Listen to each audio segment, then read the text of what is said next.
السلام عليكم ورحمة الله وبركاته. نحمده ونستعينه ونستغفره ونؤمن به ونتوكل عليه ونعوذ بالله من شرور أنفسنا ومن سيئات أعمالنا. من يهده الله فلا مضل له ومن يضلله فلا هادي له، ونشهد أن لا إله إلا الله وحده لا شريك له،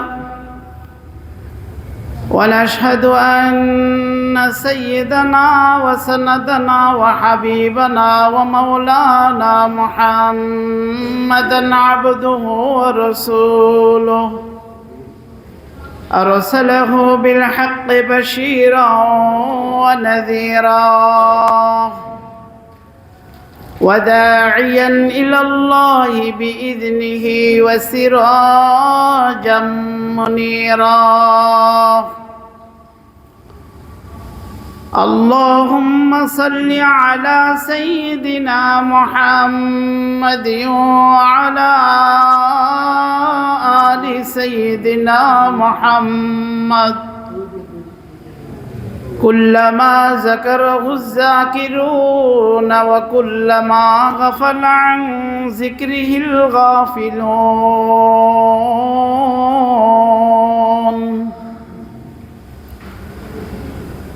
أما بعد فأعوذ بالله من الشيطان الرجيم. بسم الله الرحمن الرحيم. ورفعنا لك ذكرك.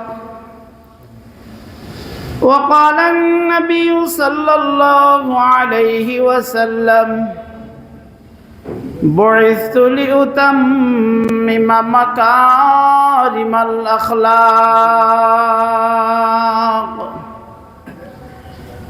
أو كما قال عليه الصلاة والسلام. صدق الله المولانا العلي العظيم وصدق رسوله النبي الكريم، ونحن على ذلك لمن الشاهدين والشاكرين والذاكرين والحمد لله رب العالمين. سبحانك لا علم لنا إلا ما علمتنا إنك أنت العليم الحكيم. तक़सीम किया हर चीज को अक़साम अज़ल ने, तक़सीम किया हर चीज को अक़साम अज़ल ने, जिस चीज को जिसके लिए काबिल नजर आया, जिस चीज को जिसके लिए काबिल नजर आया। बुलबुल को दिया नाले परवाना को जलना, बुलबुल को दिया नाले परवाना को जलना। गम हमको दिया सबसे जो मुश्किल नजर आया, गम हमको दिया सबसे जो मुश्किल नजर आया। ला इलाहा इल्लल्लाह, ला इलाहा इल्लल्लाह, ला इलाहा इल्लल्लाह, ला इलाहा इल्लल्लाह, ला इलाहा इल्लल्लाह, ला इलाहा इल्लल्लाह, ला इलाहा इल्लल्लाह, ला इलाहा इल्लल्लाह, ला इलाहा इल्लल्लाह, ला इलाहा इल्लल्लाह মুহাম্মাদুর রাসূলুল্লাহ সাল্লাল্লাহু আলাইহি ওয়াসাল্লাম। মুআজ্জাজ মুহতারাম মুরব্বিয়ানে কেরাম, বেরাদারান ইসলাম, মহান আল্লাহ জাল্লে জালালুহু আম্মান ওয়ালুহু দরবারে লাখো কোটি শুকরিয়া যে আল্লাহ সুবহানাহু ওয়া তাআলা আমাদেরকে মায়া করে, মহব্বত করে, ভালোবেসে দুনিয়ার সকল কাজকর্ম থেকে বিরত রেখে গুনাহের পরিবেশ থেকে হেফাজত করে এই জান্নাতি বাগান, পৃথিবীর শ্রেষ্ঠতম জায়গা, আল্লাহ তাআলার ঘর মসজিদে জুমার নামাজ আদায়ের জন্য আসার বসার তৌফিক দান করেছেন। সেজন্য মহান আল্লাহ পাকের দরবারে কালিমাতুর শুকরিয়া জ্ঞাপন করছি। সকলে বলি আলহামদুলিল্লাহ। आदमी और दादा इबाद हम मुसलमान कर दई, ऐ खुदा करबा शहम एहसाब और एहसा कर दई। আল্লাহ তাআলা মানুষ বানিয়ে আমাদের উপরে এহসান করছেন, দয়া করছেন। ইহুদি, নাসারা, খ্রিস্টান, নাস্তিক, জিন্দিক, মুশরিক, কাফের, হিন্দু, বৌদ্ধ না বানাইয়া মুসলমান বানাইছেন আল্লাহ পাকের দয়া, ঠিক কি না? আরো বড় দয়া এহসান হলো আকায়ে নামদার, তাজদারে মদিনা, সরকারে দো আলম, সৈয়দুস সাকালাইন, রহমাতুল লিল আলামিন, শাফিউল মুজনবিন, ইমামুল আম্বিয়া, আফতাবে নবুয়ত, সৈয়দুল মখলুকাত, হযরত মুহাম্মদুর রাসূলুল্লাহ সাল্লাল্লাহু আলাইহি ওয়াসাল্লামের উম্মত হয়ে দুনিয়াতে আসতে পেরেছি। এটা আল্লাহ তাআলার সবচেয়ে বড় দয়া আমাদের উপরে। সেজন্য জোরে সোরে কালিমাতুর শুকরিয়া আরো একবার বলি আলহামদুলিল্লাহ। আমি আপনাদের সামনে আল্লাহ পাকের তরফকৃত নাযিলকৃত লৌহে মাহফুজের কিতাব, বাস্তব কিতাব, সত্য কিতাব, আসমানি কিতাব, পৃথিবীর সকল কিতাবের চেয়ে সর্বশ্রেষ্ঠ কিতাব, পৃথিবীতে সবচেয়ে বড় বেশি পঠিতব্য যেই কিতাব, আল্লাহর ঐশী বাণী যেই কিতাব রাসূল করিম সাল্লাল্লাহু আলাইহি ওয়াসাল্লামের উপরে নাজিল হয়েছে, সেই শ্রেষ্ঠতম কিতাব কোরআনুল করিম থেকে ছোট্ট একখানা আয়াতে কারিমা, পাশাপাশি রাসূল করিম সাল্লাল্লাহু আলাইহি ওয়াসাল্লামের অসংখ্য অগণিত হাদিস শরীফ থেকে একখানা হাদিস শরীফ তেলাওয়াত করেছি। এই সংক্ষিপ্ত সময় আল্লাহ পাক রব্বুল আলামিন যদি তৌফিক দান করে আমালের নিয়তে কিছু কথা বলবো এবং আমরা সকলে শুনবো। সকলে বলি আমিন। অত্যন্ত কঠিন একটা সময় অতিক্রান্ত হতে চলেছে। কোথাও না কোথাও ইসলাম আক্রান্ত মুসলমান নিরাপদ, কোথাও না কোথাও মুসলমান আক্রান্ত ইসলাম নিরাপদ। ইসলামও নিরাপদ, মুসলমানও নিরাপদ। এর নজির পৃথিবীর কোথাও নাই, তবে একটু নতিজা এখন আফগানিস্তানে দেখা যায়। এছাড়া পৃথিবীর কোথাও নাই। আমাদের দেশে ইসলাম আক্রান্ত কিন্তু মুসলমান নিরাপদ। পার্শ্ববর্তী দেশ মুসলমান আক্রান্ত, ইসলাম নিরাপদ। এইরকম অবস্থা পৃথিবীর সর্বত্র চলতেছে। এমনই প্রেক্ষাপট আল্লাহ তাআলা আমাদের এমন একটা সময় দুনিয়াতে পাঠাইছেন। বিশেষ করে আল্লাহ সুবহানাহু ওয়া তাআলা আমাদেরকে সবচেয়ে বড় দামি দামি জিনিসগুলো দান করছেন, যেগুলি অন্য কোনো নবীর উম্মত পায় নাই। সর্বাধিক দিয়ে দামি জিনিসগুলো আমরা পাইছি। যেমন জুমার দিন, আজকের যে দিনটা বহুত বড় ফজিলতের দিন। আগেকার যুগের নবীদের উম্মতের উপরও জুমা ছিল, কিন্তু বর্তমান আমাদের জুমার যে ফজিলত এই দিনের, এইরকম ফজিলতওয়ালা দিন ছিল না।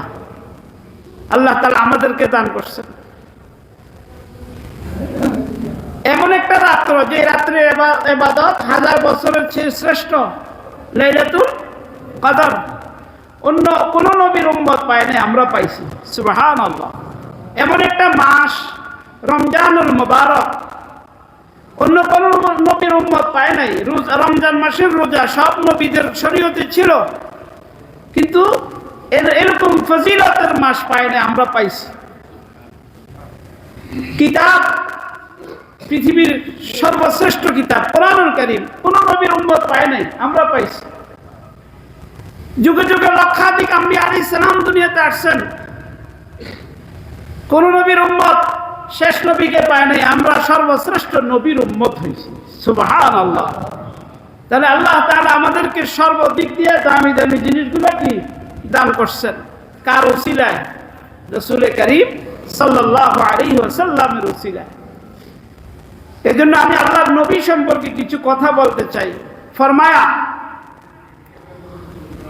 ওয়া রাফা'না লাকা যিকরাক, আল্লাহ পাক রব্বুল আলামিন বলেন, ও আমার হাবিব, আমি আপনাকে সবচেয়ে বড় উঁচু মর্যাদা দান করছি।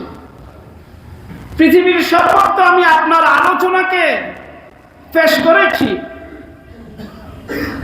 আমার নাম যেখানে আপনার নাম সেখানে, আমার রুবুবিয়ত যেখানে আপনার রহমত সেখানে। আলহামদুলিল্লাহি রাব্বিল আলামিন। আল্লাহু আকবার। সমস্ত বিশ্ব জাহানের মালিক যিনি আল্লাহ তাআলা, প্রশংসা কার? আল্লাহ তাআলা। আল্লাহ তাআলার প্রশংসা। ওয়ামা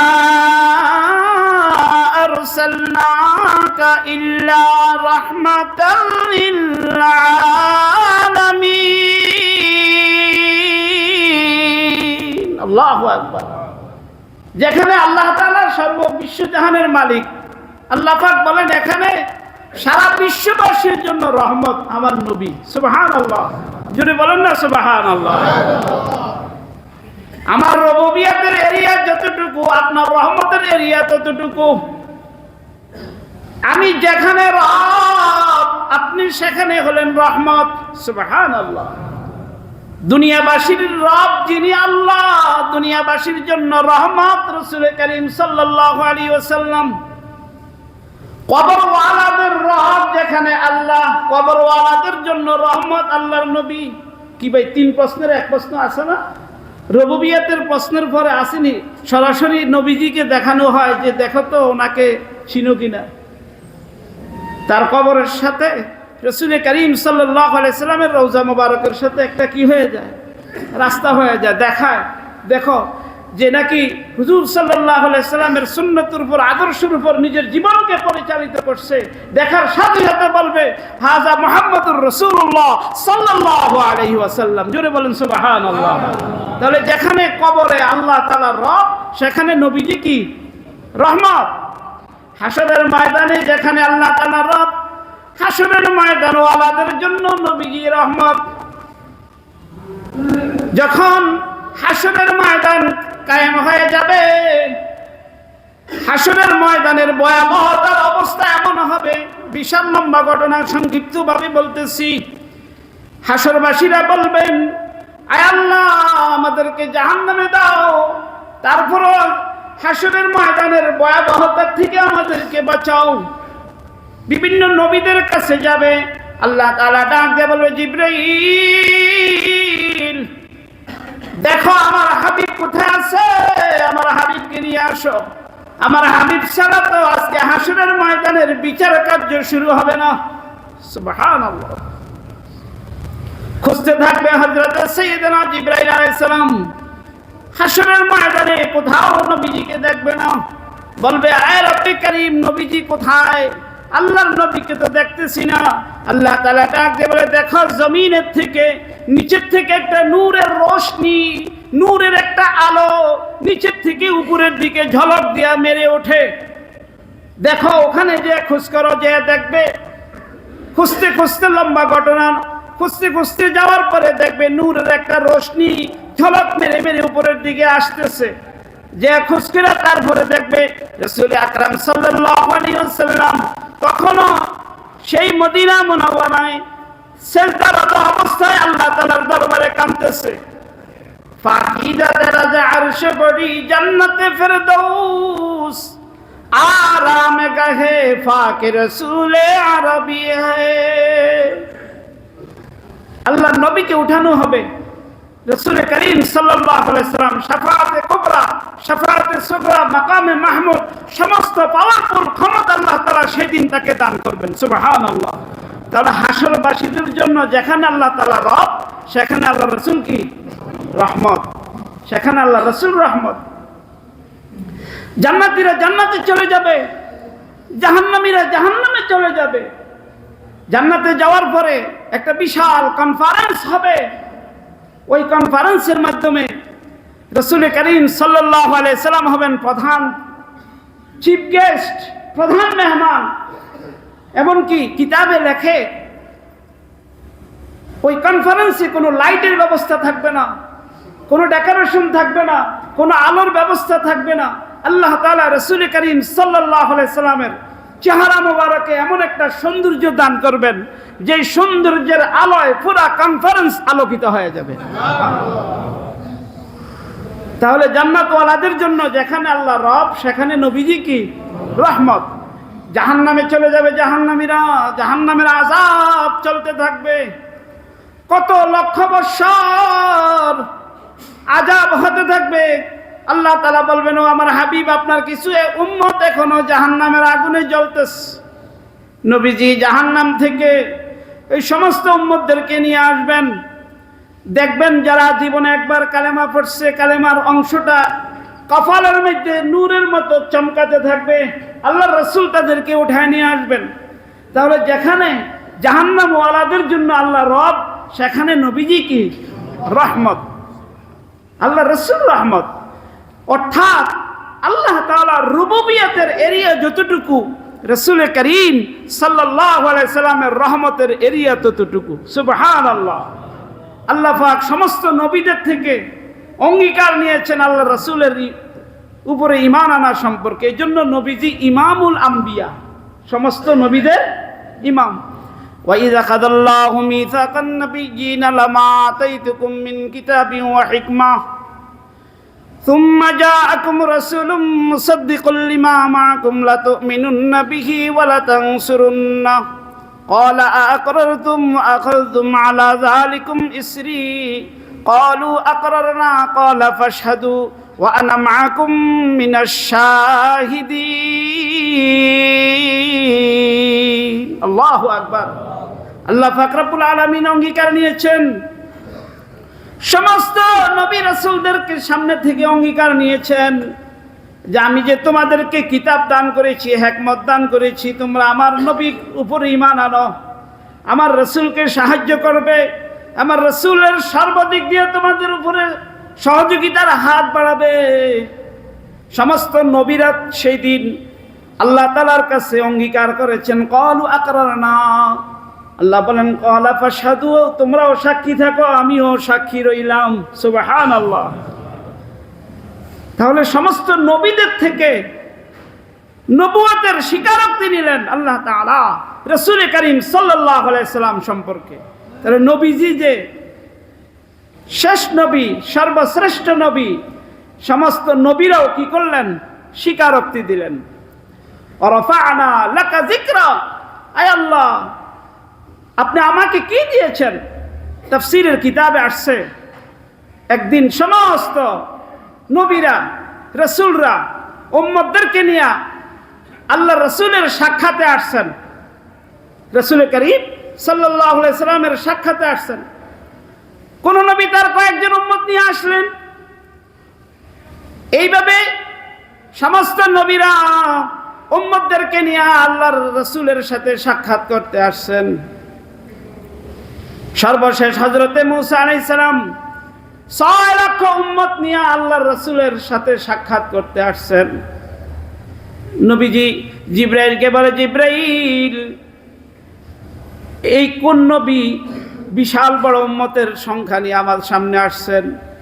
হযরতে জিবরাইল আলাইহিস সালাম বলেন, উনি আল্লাহর একজন পয়গম্বর, হযরতে মূসা আলাইহিস সালাতু ওয়াস সালাম। নবীজি সাল্লাল্লাহু আলাইহি সাল্লাম একটু ঘাবড়ে গেলেন। মূসা আলাইহিস সালামের উম্মতের সংখ্যা 6 লাখ, না জানি আমার উম্মতের সংখ্যা কত হয়, না জানি আমার উম্মতের সংখ্যা কত হয়। 6 লাখ উম্মত। 6 লক্ষ উম্মতের কথা শুনে নবীজি বলতেছেন আমার উম্মতের সংখ্যা জানি কত হয়। আল্লাহ রাব্বুল আলামিন বলেন, ও আমার হাবিব, আপনি একটু লৌহে মাহফুজের বোর্ডের দিকে তাকান। রাসূল করিম সাল্লাল্লাহু আলাইহি ওয়াসাল্লাম লৌহে মাহফুজের বোর্ডের দিকে তাকাইলেন। তাকায় দেখে, ডান দিকে তাকায় দেখে শুধু মাথা আর মাথা দেখা যায়। বাম দিকে তাকাইছে, শুধু মাথা আর মাথা দেখা যায়। সামনের দিকে তাকাইছে, শুধু মাথা আর মাথা দেখা যায়। পিছনের দিকে তাকাইছে, শুধু মাথা আর মাথা দেখা যায়। আল্লাহ রাব্বুল আলামিন বলেন, ও আমার হাবিব, 6 লক্ষ উম্মত দেখা আপনি ঘাবড়ে গেলেন। এই যে কোটি কোটি মাথা দেখতেছেন, যাদের মাথার কারণে আসমান দেখা যায় না, যাদের মাথার কারণে মাশরিক সে মাগরিব, শিমাল সে জুনুব সব ঢেকে গেছে, এরা সকলে হলো আপনার উম্মত। কিয়ামত পর্যন্ত আপনার কোটি কোটি উম্মত হবে, আপনার রিসালাতের উপরে চলবে, আপনার আদর্শের উপরে চলবে, আপনার সুন্নতের উপরে চলবে। এদের মধ্যে এমনও কিছু উম্মত হবে আপনার ভালোবাসায়, আপনার ইজ্জতের জন্য নিজের জীবনকে আল্লাহর রাস্তায় কুরবানি দিয়ে দিবে। সুবহানাল্লাহ। কি ভাই, এমন উম্মত আছে না? নিজের জীবন দিয়ে দিবে।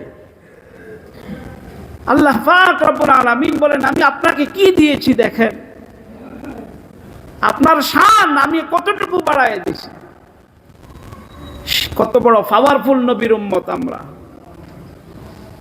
فقال النبي صلى الله عليه وسلم يقول إن لي أسماء أنا محمد وأنا أحمد الماحي الذي يمحو الله به الكفر وأنا الحاشر الذي يحشر الناس على قدمي وأنا العاقب والعاقب الذي ليس بعده نبي أو كما قال عليه الصلاة والسلام। رسول كريم সাল্লাল্লাহু আলাইহি সাল্লামের শান, রাসূল করিম সাল্লাল্লাহু আলাইহি সাল্লামের মর্যাদা, আল্লাহ পাক রব্বুল আলামিন কত বড় ইহসান করছেন, কেমন নবীর উম্মত করে আমাদেরকে দুনিয়ায় পাঠাইছেন। সূরা তাওবার 2টা আয়াত, সূরা তাওবার 2টা আয়াতের মধ্যে যেই দিন নাজিল হয়, নবীজি সাল্লাল্লাহু আলাইহি সাল্লাম সবচেয়ে বেশি খুশি হন। এমনকি কিতাবে লেখে, আল্লাহ রাসূলের দাঁত মুবারক যখন মুস্কি হাসি দিতেন, দাঁত মুবারক দেখা যাইত খুব কম সময়। এই একটা সময় ছিল যখন সূরা তাওবার শেষ 2টি আয়াত নাজিল হয়। রাসূল করিম সাল্লাল্লাহু আলাইহি সাল্লাম বলেন, জানো ও আমার সাহাবীরা, আজকে আমার কাছে বেশি খুশি লাগতেছে, বেশি আনন্দ, কারণ আজকে যেই 2টা আয়াত নাজিল হয়েছে, একটা আয়াত আমার উম্মতের নিরাপত্তার আয়াত, আরেকটা আয়াত হলো আমি নবীজির নিরাপত্তার আয়াত। সুবহানাল্লাহ।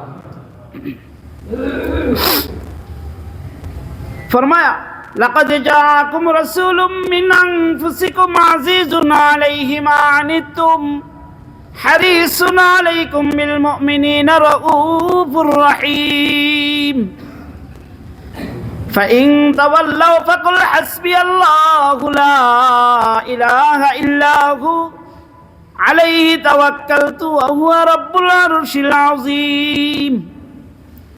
এই 2টা আয়াত, প্রথম আল্লাহ পাক বলেন, আমার নবীকে আমি তোমাদের মধ্য থেকে পাঠাইছি, যিনি হবেন সবচেয়ে বড় স্নেহ দয়াশীল, উম্মতের জন্য দয়া। প্রথম আয়াত উম্মতের জন্য নিরাপত্তার আয়াত, দ্বিতীয় আয়াত রাসূল করিম সাল্লাল্লাহু আলাইহি সাল্লামের নিরাপত্তার আয়াত। জুড়ে বলেন সুবহানাল্লাহ। একটা ফজিলত বলি এই 2 আয়াতের, আমার সাথে পড়েন, লাকাদ জাআকুম রাসূলুম মিন আনফুসিকুম আজিজুন আলাইহি মা আনিতুম হারিসুন আলাইকুম বিল মুমিনিনা রাউফুর রহিম।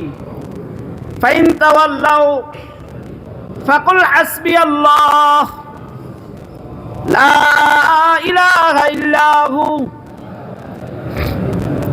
আলাইহি তাওয়াক্কালতু ওয়া হুয়া রাব্বুল আরশিল আযীম। রাসূল করিম সাল্লাল্লাহু আলাইহি সাল্লাম ইরশাদ ফরমান, এই দুইটা আয়াত কোন উম্মত যদি একবার তেলাওয়াত করে 24 ঘন্টার গ্যারান্টি দিতে পারবে, যেই সময় তেলাওয়াত করবে তার থেকে 24 ঘন্টার ভিতরে সে আজরাইল তার কাছে আসবে না। জোরে বলেন সুবহানাল্লাহ। আপনি গ্যারান্টি দিবেন 24 ঘন্টায় দুনিয়ায় হায়াত পাওয়া যাইবেন এই দুইটা আয়াত যদি আপনি তেলাওয়াত করেন। আল্লাহু আকবার, আল্লাহু আকবার। রাসূল আকরাম সাল্লাল্লাহু আলাইহি সাল্লামের শান আল্লাহ পাক রব্বুল আলামিন উম্মতের জন্য প্রথম আয়াত, রাসূলের জন্য দ্বিতীয় আয়াত নাজিল করে দেয়া এই উম্মতের জন্য আল্লাহর নবীর জন্য নিরাপত্তা করে দিলেন। জোরে বলেন সুবহানাল্লাহ। এমন কি কেমন নিরাপত্তা যে একবার তেলাওয়াত করলে সে গ্যারান্টি দিল যে আমি আরো 24 ঘন্টার হায়াত পেয়ে গেলাম, 24 ঘন্টার হায়াত পেয়ে গেলাম। সবকিছু কার হাতে? আল্লাহ তাআলার হাতে, আল্লাহ তাআলার নিজাম।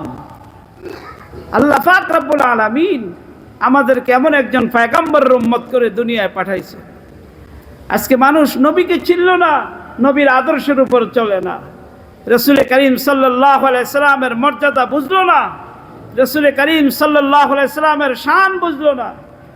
পৃথিবীতে যে কত বিপর্যয় চলতেছে, একজন মানুষ বুকে হাত দিয়ে বলতে পারবে না যে আমি শান্তিতে আছি। কেউ বলতে পারবে? কেউ শান্তিতে নাই। এক হাদিস শরীফে রাসূল করিম সাল্লাল্লাহু আলাইহি সাল্লাম 15টা কারণ উল্লেখ করছেন। কয়টা কারণ? 15টা কারণ। যখন 15টা কারণ সমাজের মধ্যে দেখা দিবে, আল্লাহ নবী বলেন আমার কোন উম্মত শান্তিতে থাকতে পারবে না, কোন উম্মত শান্তিতে থাকতে পারবে না। বিপর্যয়, গজব একটার পর একটা আমার উম্মতের উপরে আসতে থাকবে। وعن أبي هريرة رضي الله تعالى عنه قال قال رسول الله صلى الله عليه وسلم إذا اتخذ الفي دولة, যে ব্যক্তি রাষ্ট্রের সম্পদ হইল জনগণের সম্পদ। রাষ্ট্রের সম্পদ কার সম্পদ? জনগণের সম্পদ। রাষ্ট্রীয় মাল, জনগণের মাল, বাইতুল মাল, এটা যদি কেউ ব্যক্তিগতভাবে ভোগ করা আরম্ভ করে, এটা যদি কেউ ব্যক্তিগতভাবে আত্মসাৎ করে, আল্লাহর নবী বলেন অপেক্ষা করো, আসমানি গজব আসবে, আসমানি গজব। কয় নাম্বার কইলাম? কয়টা বললাম? একটা। ইযা তুখিযাল ফাইয়ু দাওলা, রাষ্ট্রের সম্পদ আত্মসাৎ করা হয়, এটা কি আমাদের দেশে আছে না? না নাই, এটা আপনাদের কাছে বললাম। ইযা তুখিযাল ফাইয়ু দাওলা 1 নাম্বার হাদিস শরীফের কত নাম্বার? 1 নাম্বার। আল্লাহর নবী বলেন অপেক্ষা করো, আসমানি গজব আসবে, আমার কোন উম্মত তখন শান্তিতে থাকতে পারবে না। চুরি করবে 2-1 জনে, অশান্তিতে পড়বে সকলে। ইযা তুখিযাল ফাইয়ু দাওলা ওয়াল আমানাতু মাগনামা, আমানতের খেয়ানত শুরু হয়ে যাবে, আমানত থাকবে না।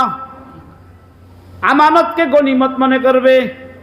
যেমন সময়েরও আমানত আছে, কথারও আমানত আছে, দায়িত্বেরও আমানত আছে। আমানত বহু বছর একজন মানুষের কাছে অনেকগুলি আমানত। আমাদের দেহটাও আমানত। এই দেহের মালিক কে? আরো জোরে বলেন। দেহের মালিক আল্লাহ। এই জন্য আপনি চক্ষু বিক্রি করতে পারবেন না, কিডনি বিক্রি করতে পারবেন না। তবে শুধু ফুকাহায়ে কেরাম রক্তের ব্যাপারে বলছেন, যেটা শরীরের থেকে আলাদা হলে খাবারের দ্বারা সে আবার পুনরায় দেহের মধ্যে কি হয়? তৈরি হয়, সেটা দান করা যায়। কিন্তু যেটা একবার আলাদা হয়ে গেলে দ্বিতীয়বার দেহে তৈরি হয় না, সেটা দান করাও হারাম, বিক্রি করাও হারাম। দেহের মালিক কে? আরো জোরে বলেন আল্লাহ। সন্তানাদির মালিক কে? এই সন্তানাদিকে আপনি যদি ইসলামী শিক্ষা, জীবনের প্রথম অংশে যদি ইসলামী শিক্ষা না দেওয়ান, তাহলে এই সন্তান আপনাকে জাহান্নামে নিয়ে যাবে। সন্তানকে দ্বীনি শিক্ষা দিতে হবে, ইসলামী শিক্ষা। তারপরে দুনিয়ার যত বড় ডিগ্রি অর্জন করুক, কোনো সমস্যা নাই। কারণ সন্তান যেন নাস্তিক না হয়, সন্তান যেন বেঈমান না হয়, সন্তান যেন গুমরাহ না হয়, সন্তান যেন আল্লাহ ওয়ালা হয়, দ্বীনের উপরে চলে। সে চাকরি করবে, আল্লাহ রসুলের হুকুম সামনে রাখবে, ব্যবসা করবে, আল্লাহ রসুলের হুকুমকে সামনে রেখে করবে, জীবনের সর্বক্ষেত্রে আল্লাহ রসুলেরকে সামনে রেখে চলবে। এটা পিতামাতার উপরে ফরজ, সন্তানকে শিক্ষা দেওয়া। জোরে বলেন সুবহানাল্লাহ। এই আমানত, এ কি আমানত। রাসূল করিম সাল্লাল্লাহু আলাইহি সাল্লাম মক্কা থেকে হিজরত করে মদিনায় যায়। জীবনের প্রথম হিজরত, মনে বড় কত কষ্ট। দেখেন, আমি খুব সুস্থ ছিলাম, গতকালকে হঠাৎ করে একটা প্রোগ্রামের থেকে আইসা গলা বসে গেছে। এটা কার হুকুম? আল্লাহর হুকুম। বয়ান করতে পারতেছি না, এরকম তো হয় না কোনো সময়। এটা হুকুম একমাত্র আল্লাহ তাআলার কাছে। সুস্থতা অসুস্থতা করার মালিক কে? সব কিছু আল্লাহ তাআলার হাতে, আল্লাহ তাআলার নিজাম। রাসূল করিম সাল্লাল্লাহু আলাইহি সাল্লাম হেরেমের দরজায় যায় দাঁড়াইছেন। তখন হেরেমের চাবি ছিল উসমান সাইবির হাতে। কার হাতে? উসমান সাইবি। একজন হলো উসমান গনি, আরেকজন হলো উসমান সাইবি। সাইবিরে যায় বলে, সাইবিরে হেরেমের দরজাটা একটু খুলে দে, আমি তো মদিনায় চলে যাব, একটু নামাজ পড়ে যাই। ওসমান সাহেবী বলে, না না না, অনুমতি নাই, আবু জাহেলের অনুমতি নাই, উপরের অর্ডার, আপনাকে যেন ঢুকতে দেওয়া না হয়। আল্লাহর নবী বলেন, আমাকে আজকে ঢুকতে দিবি না। এমন সেই দিন বেশি দূরে নয় যেই দিন আমি তোর জায়গায় থাকবো, আর আমি যেখানে দাঁড়ানো আছি তুমি সেখানে দাঁড়াইবা। ওসমান সাহেবী বলে, আমি বিশ্বাস করি এই কথা, যেহেতু আপনি আলামিন, তারপরও আমি আমানতের খেয়ানত করতে পারবো না, দায়িত্বের খেয়ানত করতে পারবো না। আমার অর্ডার আছে, আমি যেন কোনো অবস্থাতে আপনাকে ঢুকতে না দেই। বিশাল লম্বা ঘটনা। পথে মক্কা হয়ে গেল, মক্কা বিজয় হয়ে গেল, সমস্ত পাওয়ারফুল ক্ষমতা আল্লাহর নবীর হাতে চলে আসছে। ওসমান সাইবি আইসা চাবি জমা দিতেছে নবীজির হাতে। কার হাতে? আল্লাহ রাসূলের হাতে চাবি জমা দিতেছে। কি ভাই, মক্কা বিজয় হয়ে গেছে, পথে মক্কা হয়ে গেল, সব ক্ষমতা এখন কার হাতে? রাসূল সাল্লাল্লাহু আলাইহি সাল্লামের হাতে। চাবি জমা দিছে। আল্লাহর নবী উসমান সাইবির দিকে একটা নজর দিয়ে তাকায়া বলতেছে, উসমান, মনে আসেনি আমি যে সেই দিন বলেছিলাম? কয়, জি হুজুর, আমার খেয়াল আছে আপনার কথা, কিন্তু আমি আমানতের খেয়ানত হয়ে যাবে, দায়িত্বের আমানত, সেই জন্য আমি আপনাকে প্রবেশ করতে দিতে পারি নাই। এই নেন চাবি, জমা দিয়ে দিলাম। আল্লাহর নবী উসমানকে বলে, উসমান, তুমি কালেমা পড়ো, মুসলমান হয়ে যাও। তখন উসমান সাইবি, লম্বা ঘটনা, কালেমা পড়ে মুসলমান হয়ে গেছে। আল্লাহর নবী বলে, উসমান রে, তুই যে কালেমা পড়লি, মুসলমান হয়ে গেলি, যে আমানতকে সঠিক ব্যবহার করার কারণে, আমানতকে রক্ষা করার কারণে আজকে এই চাবি আবার তোমার কাছেই আমি দিয়া দিলাম। সুবহানাল্লাহ। শুধু তোমার কাছে নয়, কিয়ামত পর্যন্ত তোমার বংশের লোকের কাছে এই হেরেমের চাবি থাকবে। জোরে বলেন সুবহানাল্লাহ। দেখছেন, আমানত, দায়িত্বের আমানত, কথার আমানত, সন্তানাদি আমানত। তবে আল্লাহ তাআলার কাছে পক্ষ থেকে বান্দার কাছে সবচেয়ে বড় আমানত হলো আল্লাহর কোরআন। সবচেয়ে বড় আমানত কি?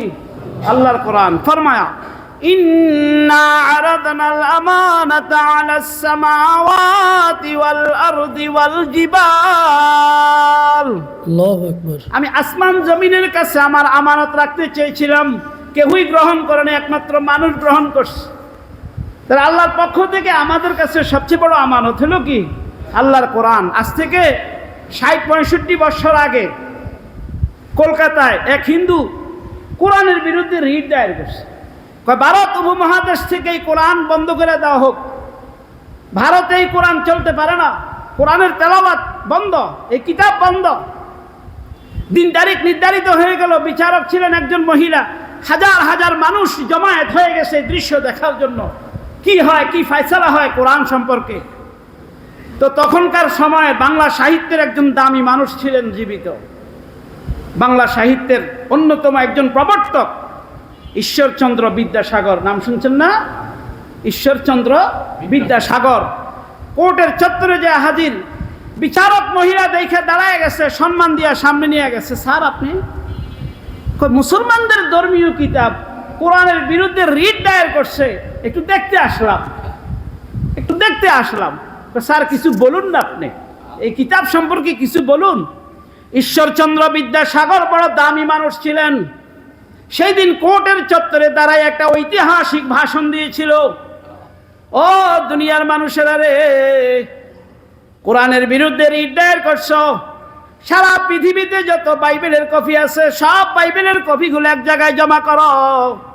সারা পৃথিবীতে যত ত্রিপিটকের কপি আছে সবগুলো এক জায়গায় জমা করো।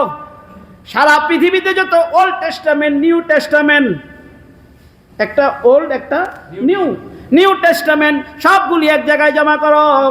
সারা পৃথিবীতে যত গীতার, রামায়ণ, বেদের কপি আছে সবগুলি এক জায়গায় জমা করো। সারা পৃথিবীতে যত কোরআনুল কারীমের কপি আছে সবগুলি এক জায়গায় জমা করো। এবার সমস্ত বাইবেলের কপি, ত্রিপিটকের কপি, ওল্ড টেস্টামেন্ট, নিউ টেস্টামেন্টের কপি, তারপরে যে গীতা, রামায়ণ, বেদের কপি, কোরআনুল কারীমের কপি, সবগুলা কিতাবগুলা ওই নদীতে নিক্ষেপ করে দাও। আমি ঈশ্বরচন্দ্র বিদ্যাসাগর হলপ করে বলতে পারি, ও দুনিয়ার মানুষেরা রে, তারপর দিন একটা বাইবেলের হাফেজ পাইবা না, তারপর দিন একটা ত্রিপিটকের হাফেজ পাইবা না, তারপর দিন একটা গীতা, রামায়ণ, বেদের হাফেজ পাইবা না, তারপর দিন একটা ওল্ড টেস্টামেন্ট, নিউ টেস্টামেন্টের হাফেজ পাইবা না। আল্লাহর কোরআনকে বন্ধ করে দিতে চাও?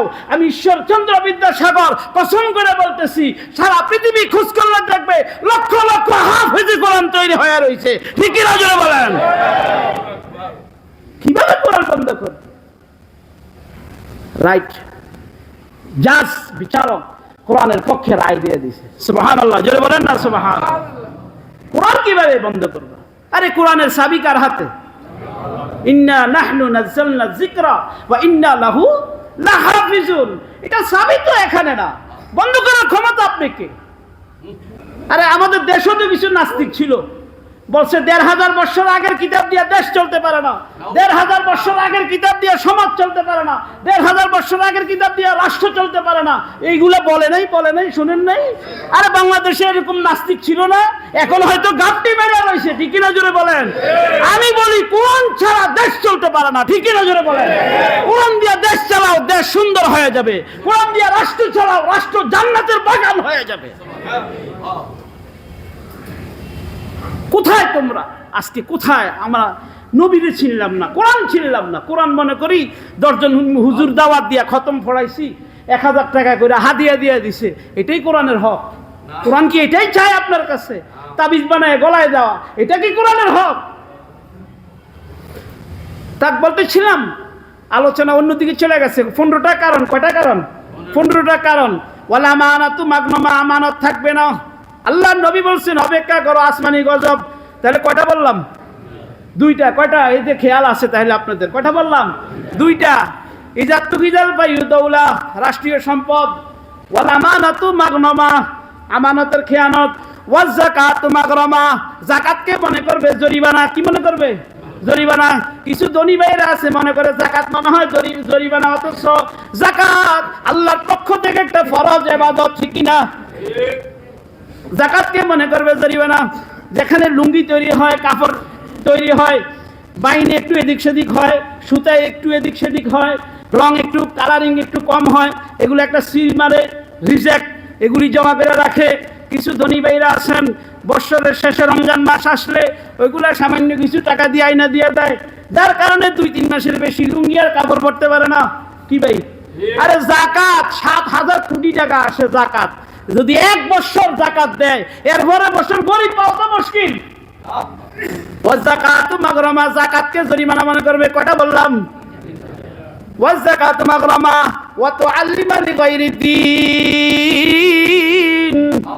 কিছু আলেম আসবে, আল্লাহ নবী বলছেন কিছু আলেম আসবে, ইসলাম বিক্রি করে খাইব, কোরআন বিক্রি করে খাইব, হাদিস বিক্রি করে খাইব। ইসলামের সঠিক কথা উম্মতকে বলবে না, কোরআনের সঠিক কথা উম্মতকে বলবে না। এরা নিজের স্বার্থ হাসিলের জন্য দুনিয়া কামাই করবে। আছে কি না? আল্লাহু আকবার, আল্লাহু আকবার, আল্লাহু আকবার। এই হাদিসের দিকে লক্ষ্য করলে বড় হাসরের মাঠে কি জবাব দিব আল্লাহ তাআলার কাছে? আল্লাহর নবী বলছেন আমার উম্মতের কিছু আলেম হবে দুনিয়ার মধ্যে সবচেয়ে নিকৃষ্ট এরা। আল্লাহু আকবার। অত আল্লিমালি গায়রির দিন, অপেক্ষা করো আসমানি গজব। কয়টা বললাম? অত আল্লিমালি গায়রির দিন 4টা। ওয়াতার রাজুল ইমরাতা, যেই দেশের নারী হবে প্রধানমন্ত্রী, নারী হবে মেম্বার, নারী হবে চেয়ারম্যান, নারী হবে স্পিকার, নারী হবে ব্যবসায়িক পার্টনার, নারী স্বামীর থেকে বড় আওয়াজে কথা বলবে, নারী ঘরের সমস্ত কিছু মেনটেন করবে, স্বামীর নারীর মতো অবস্থায় থাকবে। আল্লাহর নবী বলেন অপেক্ষা করো আসমানি গজব। কয়টা বললাম? 5টা। সব কথা এখন বলার সময় নাই। 5টা। অপেক্ষা করো আসমানি গজব, গজবের অপেক্ষা করো। এই দেশে এটা আছে কিনা এটা আপনাদের কাছে বললাম। ওয়াতার রাজুল ইমরাতা ওয়াকা উম্মা, মায়ের নাফরমানি বেড়ে যাবে, মাকে বুড়ি বুড়ি বলে ডাক দিব, আর মাজারে যে বাবারে বাবা বাবা বলবে। আছে কিনা? আরে আসেনি? মাওলানা মাওলানা বাবা মাওলানা, দিন দুনিয়ার মালিক বাবা মাওলানা। কেউ বা বলে নূরে খুদা, কেউ বা বলে হুবহু খুদা, ভান্ডারির নাম দরবার শরীফ, হুরে নূরে করে তারিফ। কেউ বলে মুস্তফা তুমি, কেউ বলে হুবহু খুদা। আরে ভাই নাউজুবিল্লাহ বলেন না জোরে। বুঝেন নাই? কোন ব্যক্তিকে কোন ফিরকে উদ্দেশ্য করে যদি এই সমস্ত কথা বলে, সে কি মুসলমান থাকতে পারে? আরো জোরে বলেন, মুসলমান থাকতে পারে?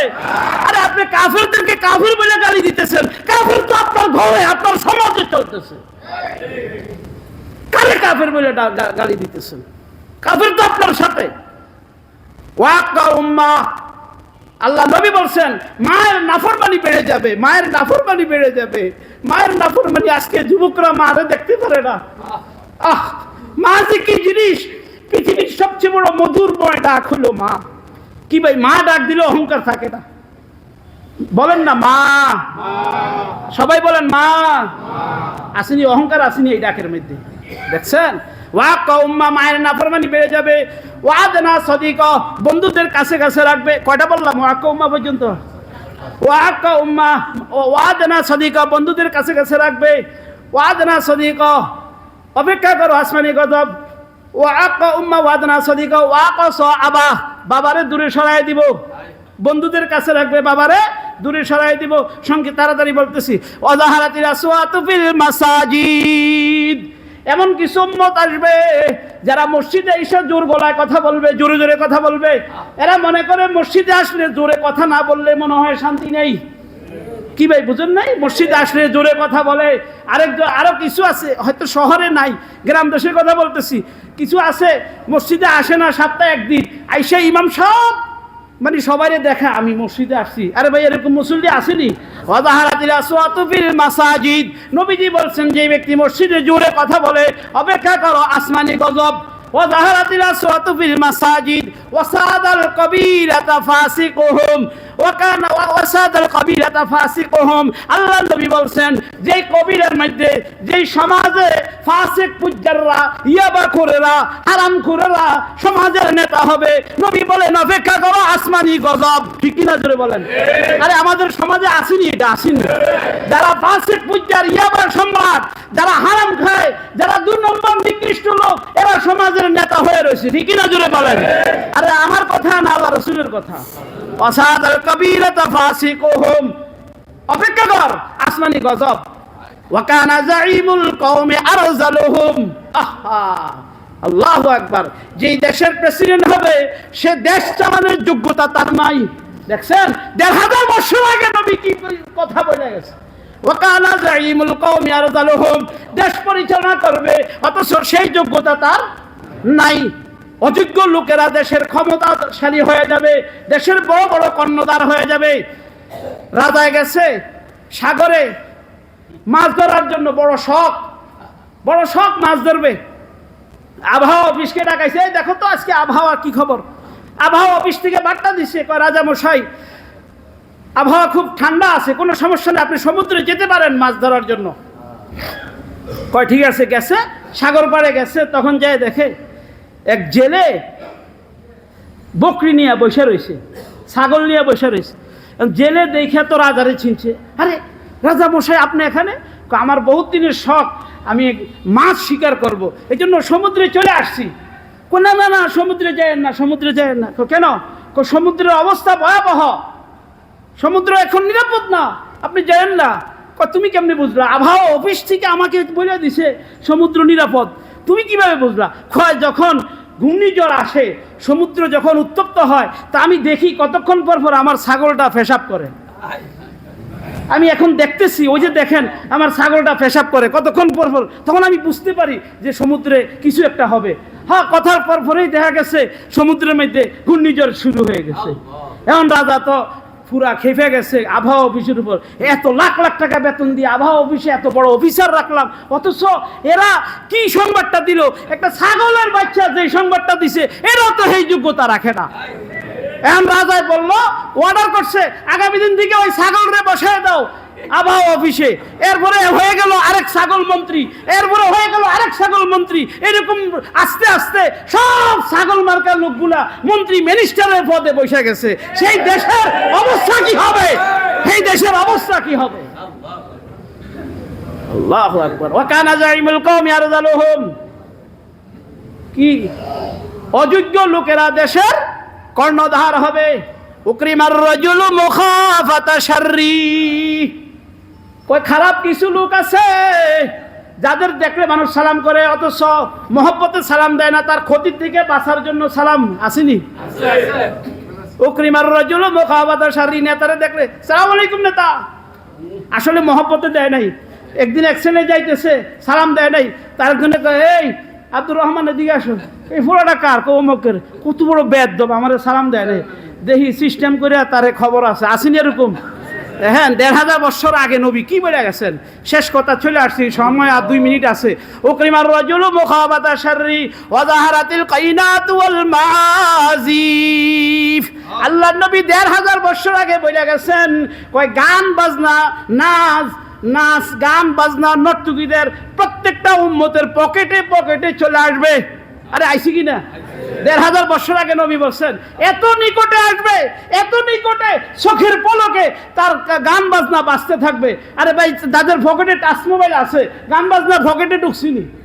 কথা বুঝেন না? ঢুকছিনি। ১৫০০ বছর আগের নবীর কথা দেখছেন। ওয়াজাহারাতিল কাইনাতু ওয়াল মাযিব, আমার উম্মতের প্রত্যেকটা উম্মতের পকেটে পকেটে নাচ গান। ওয়াজাহারাতিল কাইনাতু ওয়াল মাযিব ওয়াশরিবাতিল খুমুর, আহা, কই মদ পান করবে এমন অবস্থা হবে, মদের নাম মদ থাকবে না, মদ হবে পাস্টার, মদ হবে ইয়াবা, মদ হবে ফেন্সিডিল, মদ হবে ড্রিঙ্কস ওয়াটার, ঠিক কিনা?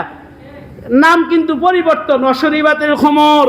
আজকে ভারত, শুধু ভারতে ১৪,০০০ কোটি টাকা আমদানি করে বাংলাদেশ থেকে ইয়াবা বিক্রি কইরা।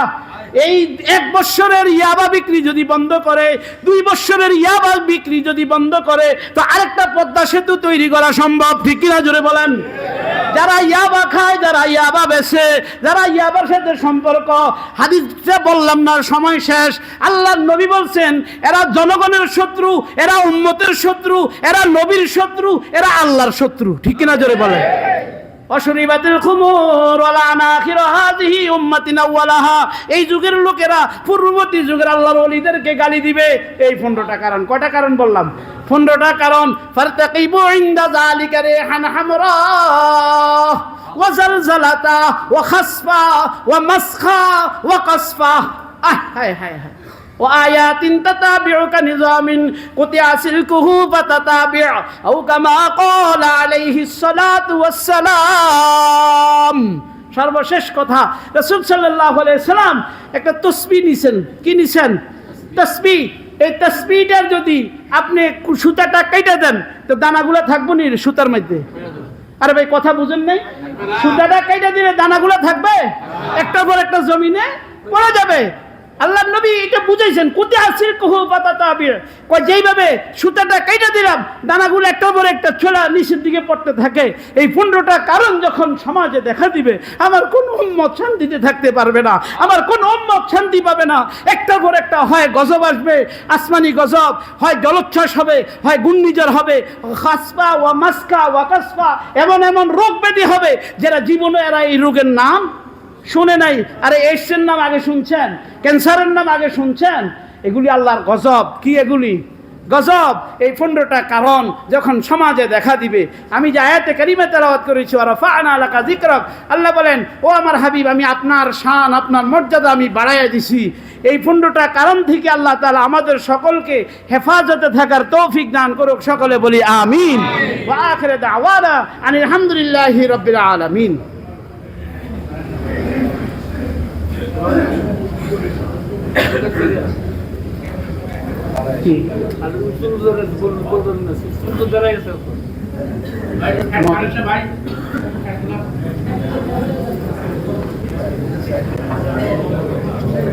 সুন্নত পড়বো না নাকি? মদের সাথে কি বলছি এমন সুন্নত